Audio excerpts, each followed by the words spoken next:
ونصلي على رسوله الكريم أما بعد فأعوذ بالله من الشيطان الرجيم بسم الله الرحمن الرحيم يا قوم استغفروا ربكم ثم توبوا إليه يرسل السماء عليكم مدرارا ويزدكم قوة إلى قوتكم ولا تتولوا مجرمين صدق اللہ العظیم۔ اللہ رب العزت نے انسان کو بے شمار نعمتیں عطا فرمائی ہیں، اور کوئی انسان ایسا نہیں ہے جو یہ کہہ سکے کہ میرے پاس اللہ کی نعمتیں نہیں ہیں۔ کوئی انسان ایسا انسان جس کے منہ سے یہ بات نکلے کہ میں نے اللہ سے بہت مانگا، اللہ نے مجھے نہیں دیا، میرے پاس تو کچھ نہیں ہے، جس کے منہ سے جس وقت یہ الفاظ نکلے وہ اس دن سے ان نعمتوں کو شمار کرنا شروع کر دے جو اللہ نے اس کو بغیر مانگے دی، جو اللہ نے اس کو بغیر مانگے دی ہیں۔ اس بندے کو کبھی مانگنے کا خیال بھی نہیں آیا، زندگی میں ایک دفعہ اس نے وہ چیز نہیں مانگی۔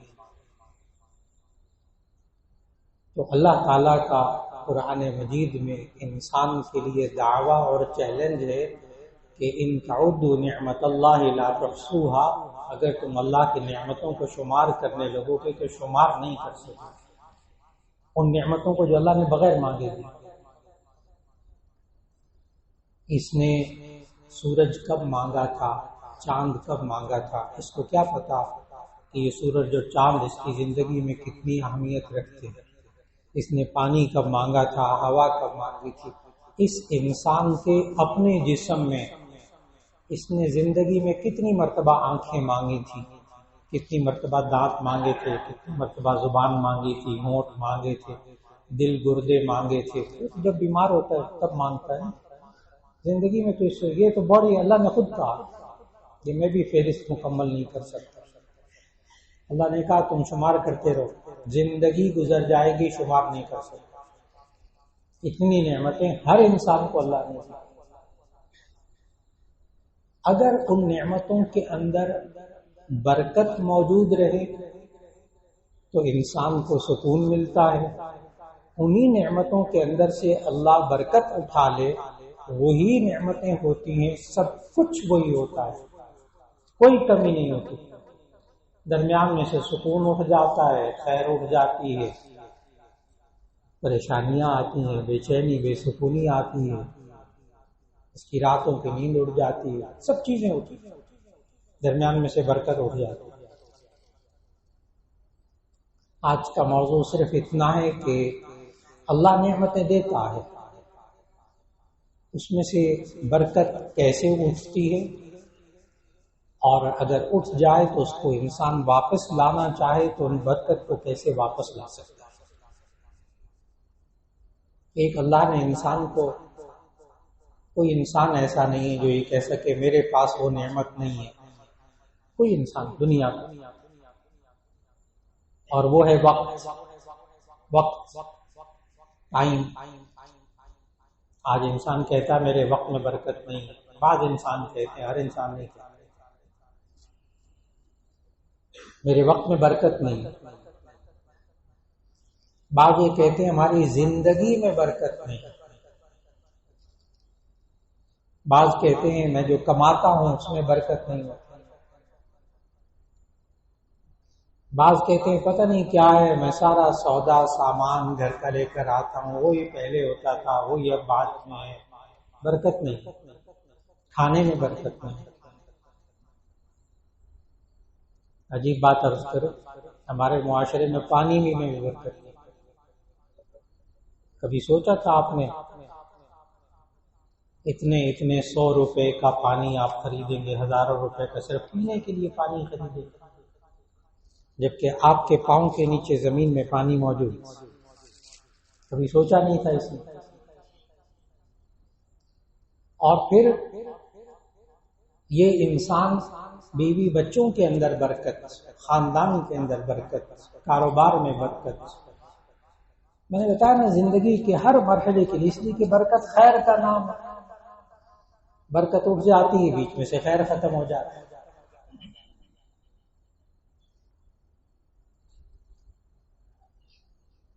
یہ آپ جس صوبے میں بیٹھے ہیں اس کو پنجاب کہتے تھے، فارسی میں ہے یہ نام اس کا۔ پنج کا معنی پانچ اور آب کا معنی پانی۔ تو جتنے بزرگ بیٹھے ہیں وہ سب سمجھ گئے کہ یہاں 5 دریا ہوتے تھے، اور لاہور میں ان بزرگوں نے ہینڈ پمپ لگا کر 30 فٹ اور 50 فٹ پہ پانی ہینڈ پمپ سے نکالتے تھے۔ یہ حضرات جتنے بزرگ بیٹھے ہیں سب بڑے اچھی طرح سمجھتے ہیں۔ 25 فٹ 30 فٹ پہ ہینڈ پمپ لگا کے پانی نکالتے تھے، میٹھا پانی۔ آج لاہور میں پانی پینے کے لیے 600 فٹ کھدائی کرنے کے باوجود، بور کرنے کے باوجود پانی پینے والا نہیں مل رہا۔ برکت سمجھیے گا، پانی ہے، زمین بھی وہی ہے، اللہ نے اس میں سے برکت اٹھائی۔ آج وہی زمین ہے جس کے اندر گندم اتنی اگتی تھی کہ یہ باہر کے ملکوں کو سپلائی کرتے تھے بوگیاں بھر بھر کے۔ ہمسایہ ملکوں کے اندر گندم نہیں ہوتی تھی چند سال پہلے۔ آج بھی گندم اگتی ہے، اس سے زیادہ اگتی ہے، لیکن بڑے معزز گھرانوں کی خواتین لائنوں میں لگ کر آٹے کا تھیلا لے، ٹرکوں کے پیچھے لگ کے آٹا کے تھیلا لیتے رہے، یعنی گندم نہیں ہوگی، بہت ہوگی۔ وجہ کیا ہے؟ وہ آگے وجوہات ساری لمبی، کہ یہاں 4000 روپے بوری بک رہی تھی، ہمسایہ ملکوں کے اندر وہی ڈالروں میں آٹا بک رہا تھا، یہیں سے گندم اٹھا کے وہاں پہنچا دی، ڈالر کما لیے، اپنے ملک والوں کو آٹا نہیں ملا۔ بس آسان آسان باتیں، کوئی مشکل باتیں نہیں۔ وہی زمین ہے، چینی اتنی ہوتی تھی اس پاکستان کے اندر کہ بوگیاں بھر کے ہمسایہ ملک چینی لیتا تھا پاکستان سے۔ آج وہی زمین ہے، وہی گنا ہے، وہی سب کچھ ہے۔ یہی کپاس، پاکستان کی چاندی، پاکستان کی چاندی کہا جاتا تھا اس کپاس کو، کیونکہ اس سرزمین پر جو کپاس اگتی تھی، کاٹن، وہ دنیا میں مانی جاتی تھی۔ سب موجود بزرگوں کو سب کو پتا۔ آج وہی زمین ہے، وہی کاٹن ہے، وہی سب کچھ ہے، لیکن اس کی ٹیکسٹائل ملیں بند پڑی، ان کے پاس بیچاروں کو چلانے کے لیے۔ آپ نے سنا تھا، ابھی بھی سنتے ہیں، ہمارے ملک کے اندر گیس زمین کے اندر، آپ نے خود سنا اپنی آنکھوں کانوں سے، بالکل صحیح تھا کہ جی 200 سال کے لیے گیس ہمارے لیے کافی ہے، اتنے گیس کے ذخائر ہیں ہمارے پاس، اور ابھی بھی ہیں گیس کے ذخائر، ابھی بھی کم نہیں ہو۔ لیکن جہاں سے گیس نکلتی تھی، جس صوبے سے نکلتی تھی، جس زمین سے نکلتی تھی، وہاں کے لوگوں کو فائدہ نہیں پہنچتا تھا، پورے ملک کو فائدہ پہنچتا تھا۔ بہت حساس جملے کہہ رہا ہوں، بڑے نرم نرم لہجے میں۔ ابھی بھی گیس موجود ہے، اللہ نے برکت اٹھا لی بیچ میں۔ اب رات 10 بجے سے 6 بجے تک گیس ہی نہیں ملتی بیچارے کو ناشتہ اور رات کے کھانے کی۔ وہی گیس ہے، ابھی ہے، موجود ہے، فکر نہ کرے، ختم نہیں ہوتا۔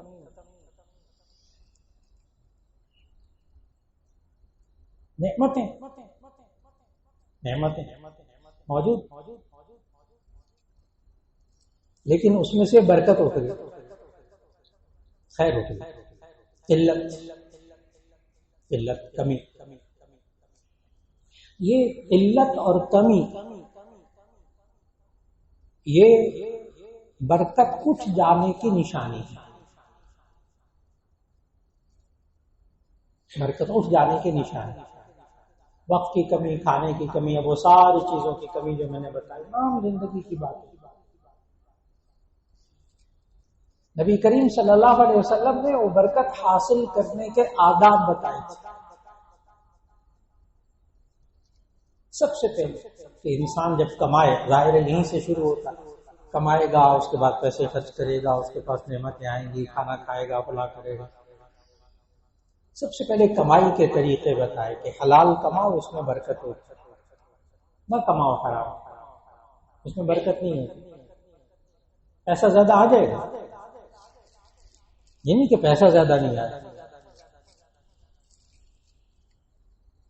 اللہ نے سمجھایا یمحق اللہ الربا ویربی الصدقات، یمحق اللہ الربا ویربی الصدقات. اللہ تعالیٰ سود کو مٹاتا ہے اور صدقات اور زکوٰۃ انسان دیتا ہے، اللہ اس کے ذریعے مال کو بڑھاتا ہے، اور ان صدقات اور زکوٰۃ کو بھی آخرت میں بڑھا چڑھا کر اللہ دے گا. انسان اللہ کے بتائے ہوئے طریقوں کے مطابق خرچ کرے، اللہ کس طرح برکت دیتا ہے. اللہ نے اس کی مثال ہمیں قرآن مجید میں سورہ بقرہ میں ایسی مثال دی ہے جو ہر ایک عام سادہ سا بندہ اس مثال کو سمجھ سکتا. کوئی فلسفہ نہیں ہے بہت بڑا. مثل الذین ينفقون اموالهم فی سبیل اللہ کمثل حبۃ انبتت سبع سنابل فی کل سنبلۃ مئۃ حبۃ واللہ یضاعف لمن یشاء. ترجمہ کرنے لگا، مثل الذین ينفقون اموالهم فی سبیل اللہ، ان لوگوں کے مثال جو اللہ کی راہ میں خرچ کرتے ہیں. ہمارے ہاں نا اللہ کی راہ میں بس وہ صدقہ، زکوٰۃ، حج اور عمرہ، ہمارے ذہنوں میں یہی ہے. اللہ کے راستے سوال کرتے ہیں لوگ، کہتے ہیں بس اللہ کے راستے میں دے دے، بیوی بچوں کو نہیں نہ کھاتے، بیوی بچوں کو نہ کھلائے، اللہ کے راہ میں دے دے. سوال کرتے ہیں لوگ. اس سوال کرنے والے بیچارے کو یہ نہیں پتا کہ بیوی بچوں پر خرچ کرنا یہ بھی اللہ کی راہ میں خرچ کرنا. اللہ کی راہ میں خرچ کرنے کا مطلب جہاں جہاں اللہ نے حکم دیا ہے وہ اللہ کا راستہ ہے، اور جہاں اللہ نے منع کیا ہے اس سے رکنا ہے، وہ اللہ کا راستہ نہیں ہے. جیسے گناہ کے کاموں میں خرچ کرنا، نہ کرو خرچ گناہ کے کاموں میں. میں ماں باپ پہ سارا خرچ کروں، اپنی بیوی بچوں کو نہ کھلاؤں، اللہ کی راہ میں خرچ کر دوں، ماں باپ کو نہ دوں. اللہ کے بندے قرآن کو پڑھ، ترجمہ پڑھ. یسألونک ماذا ينفقون قل ما انفقتم من خیر فللوالدین والاقربین والیتامى والمساکین وابن السبیل. یسألونک ماذا ينفقون، یہ لوگ پوچھتے ہیں ہم کیا خرچ کریں، کام خرچ کریں، کیسے خرچ کریں.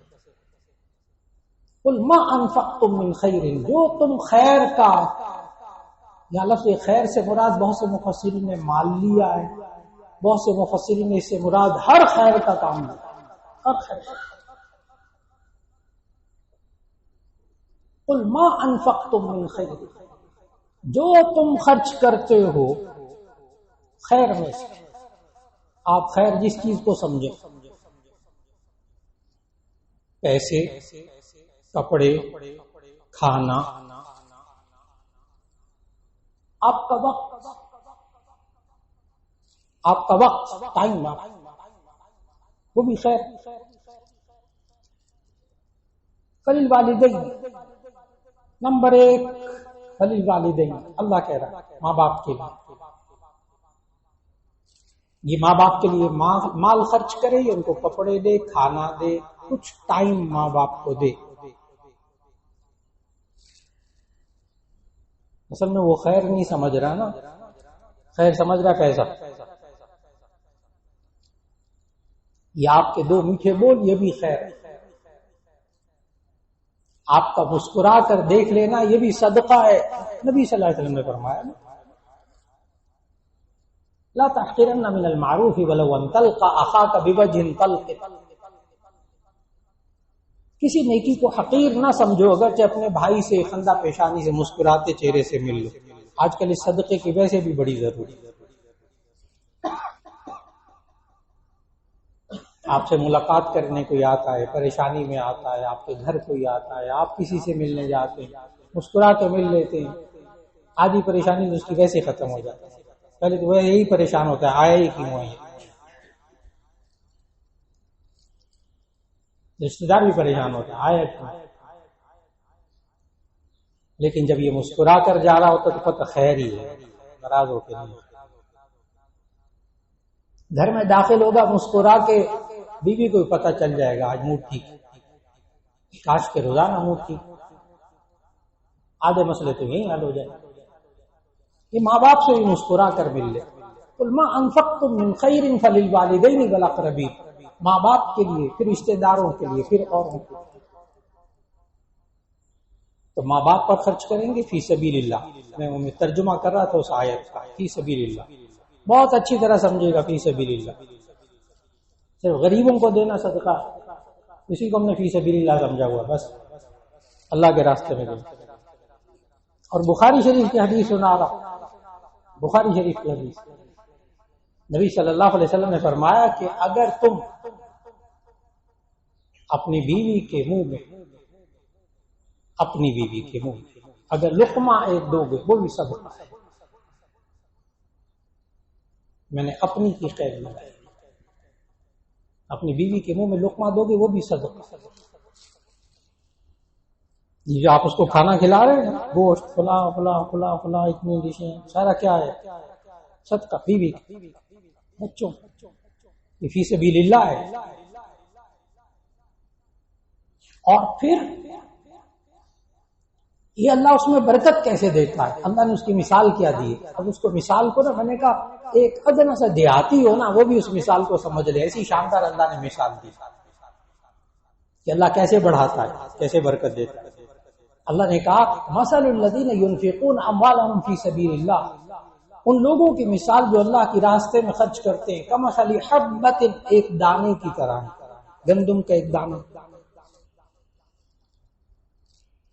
اس کو بیچتا ہے، ایک دانے کو زمین میں بیچتا ہے، اللہ ایک کوپل نکالتا ہے، ذرا اور بڑی ہوتی، ذرا اور بڑا پودا ہوتا ہے۔ کمثل حبۃ انبتت 7 سنابل فی کل سنبلۃ 100 حبۃ، اللہ اس ایک دانے سے پودا اگاتا ہے، اس میں سے 7 بالیاں نکالتا ہے اس کی، اور ہر بالی کے اندر 100 دانے ہوتے ہیں۔ ایک دانہ اپنے ہاتھ سے آپ بیچتے، اللہ اس ایک دانے سے دنیا کے اندر 700 دانے پیدا کر کے دکھا دے، آخرت میں تو دکھائے گا ہی، دنیا میں پیدا کر کے دکھا دے۔ اللہ کیسے بڑھاتا ہے؟ وہی اللہ ہے جو ایک دانے سے 700 دانے پیدا کر کے دکھا رہا ہے۔ یہ وہی اللہ ہے جو اللہ کے راستے میں خرچ کریں گے اللہ بڑھا کے دکھائے گا، آنکھوں سے دکھائے گا۔ اور کتنے حضرات یہاں موجود ہیں جو اپنی زندگیوں کے اندر انہوں نے کتنے تجربے کیے، یہ خرچ کہیں اور کرتے ہیں، اللہ دیتا کہیں اور سے، خرچ کہیں اور کرتے ہیں، اللہ دیتا کہیں اور سے۔ سورہ طلاق میں اللہ تعالیٰ نے یہ بتایا، یہ فلسفہ بتایا، پورا آسان سا فلسفہ۔ فلسفہ کہتے ہیں کسی چیز کی حقیقت کو، کسی چیز کی حقیقت، تو اللہ نے اس کا فلسفہ بتایا۔ من یتق اللہ یجعل له مخرجا ویرزقه من حیث لا یحتسب، من یتق اللہ، جو تقوی پرہیزگاری اختیار کرتا ہے۔ پرہیزگاری کیا؟ حلال طریقے سے کمانا، حلال جگہ خرچ کرنا، اچھے کام کرنا، گناہوں سے بچنا، تقوی مکمل ہو گیا۔ اور کیا چیز ہے تقوی؟ یہ انسان تقوی اختیار کرتا ہے، حلال مال کما کرتا ہے، حلال جگہ خرچ کرتا ہے، حلال جائز عمل کرتا ہے، ناجائز باتوں سے بچتا ہے، اللہ کیا کرتا ہے؟ یجعل له مخرجا، پہلا کام تو اللہ کرتا ہے کہ اس کو مشکلات سے نکال لیتا، مشکلات سے نکال لیتا۔ نمبر 2، یجعل له مخرجا ويرزقه من حيث لا يحتسب، پھر اللہ وہاں سے اس کو رزق دیتا ہے جہاں سے اس کو گمان بھی نہیں۔ جہاں سے اس کو گمان بھی نہیں ہوتا. نبی صلی اللہ علیہ وسلم یہی تو سمجھائے نا، صدقۃ رد البلا. آج کسی کے رزق میں اگر برکت اس کو نظر نہ آتی ہو نا، کماتا ہوں اللہ میں برکت نہیں ہے، پہلا مرحلہ تو یہ کہ اس میں سے حرام کو نکال، سود کو نکال دے، رشوت کو نکال دے، کھلا چیز کو نکال دے. سب سے پہلا مرحلہ تو حلال مال. نمبر 2، وہ مال اللہ کے بتائے ہوئے طریقوں پہ خرچ کرنا شروع کر. مال میں کمی ہے یعنی کما رہے ہیں، برکت نہیں ہو رہی، ماں باپ کو کھلانا شروع کر دیں، ماں باپ کو بے فکر کر دیں. یہ نوجوان تب آپ میرے ہوتے ہوئے بے فکر ہو جائے، ساری ذمہ داری میری. رشتہ داروں کی خاص طور پر مستحق رشتہ دار، نہ بھی مستحق ان کے ساتھ اللہ برکت پیدا کر کے دکھا دے گا. اللہ نے خود کہا، بڑھا کے میں دکھاؤں گا. ماں باپ کو نہیں دینا، رشتہ داروں کو دینا، کسی کو نہیں دینا، بلا کو نہیں دینا، بس رکھ رہا ہے کچھ نہیں اور کچھ نہیں. برکت بیچ میں سے اٹھ جائے، برکت بیچ میں سے اٹھ جائے. ہوگا اتنا، ہو زیادہ ہوگا، بہت زیادہ ہوگا، لیکن بیچ میں سے برکت اٹھ جائے گی، سکون اٹھ جائے گا، خیر اٹھ جائے گا. پھر نبی صلی اللہ علیہ وسلم بتایا کہ چھوٹی چھوٹی ادب بتائے کھانے کے، کہ تم بسم اللہ پڑھ لو اللہ تعالیٰ اس میں برکت دے دے. نبی صلی اللہ علیہ وسلم دسترخوان پر خود موجود تھے. جامع ترمذی کی حدیث، نبی صلی اللہ علیہ وسلم دسترخوان پر موجود تھے، صحابہ کھانا کھا رہے تھے. ایک دم ایک بدو آیا، ایک اجنبی سا بندہ آیا اور کھانے میں شریک ہوا، ایک دم کھانا ختم ہو. نبی صلی اللہ علیہ وسلم سے صحابہ نے پوچھا، یا رسول اللہ یہ کھانا ہمارا شروع میں تو بڑا برکت والا تھا، آخر میں کچھ برکت نظر نہیں آئی. نبی صلی اللہ علیہ وسلم نے فرمایا، ہاں جب ہم نے کھانا شروع کیا تھا تو بسم اللہ پڑھ کے کھانا شروع کیا. یہ بدو آیا بیچارہ، اس نے بغیر بسم اللہ کے کھانا کھایا اور وہ شیطان جس کے ساتھ شریک ہو گیا، کھانے میں بے برکتی ہوئی. عادت ڈالی ہے بچوں کو بھی بسم اللہ پڑھ کے کھانا، سنت کے مطابق کھانا. ایک صحابی آئے نبی صلی اللہ علیہ وسلم کہنے کے، یا رسول اللہ ہمارے گھر میں نا کھانے میں بڑی بے برکتی ہے. صحابی نے شکایت کی، یہ بھی حدیث جامع ترمذی میں، ہم کھانا کھاتے ہیں بڑی بے برکتی سی ہے کھانے میں. نبی صلی اللہ علیہ وسلم نے فرمایا، لعلکم تفترقون، شاید تم الگ الگ کھانا کھاتے ہو. دیکھیے چھوٹی سی بات، شاید تم الگ الگ کھانا کھاتے ہو. صحابی نے کہا، جی ہاں یا رسول اللہ. فرمایا، اجتمعوا، مل کر کھانا کھایا کرو، بیوی بچے سارے وقت مقرر کیجیے. میں نے کہا نہیں، وقت نہیں ہے، وقت نہیں ہے بیوی بچوں کے ساتھ کھانا کھانے کے لیے. ایک وہ کمرے میں لے کے گھسا ہوا ہے کھانا، ایک ادھر کھا رہا ہے، ایک ادھر کھا رہا ہے، ایک ادھر کھا رہا ہے. برکت ختم ہوئی بھی بیچ میں سے، وقت میں بھی برکت نہیں رہی. اس وقت کو بھی اللہ کے حکم کے مطابق، گناہوں میں انسان خرچ نہ کرے، اللہ کے حکم کے مطابق وقت کو ترتیب سے خرچ کرے. اللہ وقت میں بہت برکت دیتا ہے. اللہ نے ہمیں جو نعمتیں دی، بہت دعا مانگا کیجیے، اللہ تعالیٰ اس میں ہمیں برکت عطا کرے. آج جو معاشرے کے اندر سب چیزیں موجود ہیں، سب کچھ موجود ہے بندے کے پاس، درمیان میں سے بے برکتی نظر آ رہی ہے. اللہ اس بات سے سب کو محفوظ ہو. وآخر دعوانا الحمدللہ.